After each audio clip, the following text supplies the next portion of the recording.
Bilang isa ka highly urbanized city, isa ka dako nga bagay para sa Iloilo City Government ang business permit policy sa mga negosyo sa syudad sa Iloilo. Nagpaandam si Iloilo City Mayor Jerry Treñas sa tanan nga mga negosyo sa syudad sa Iloilo nga naga-operate bisan pa nga wala sang balido nga permit. Sunod sa alkalde hatagan gilayon sang syudad sang closure order ang establishmento nga magapamatud-an nga wala sang permit paagi sa proper validation.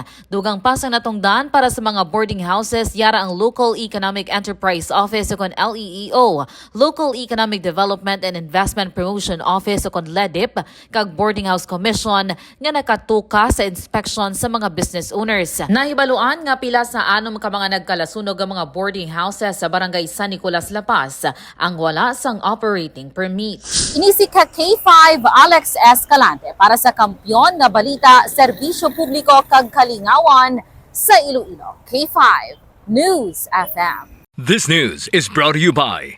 Are you experiencing body weakness? Do you have delayed wound healing? Do you feel hungry all the time? You may have diabetes. A powerful duo to help diabetic. Natural way of lowering blood sugar level.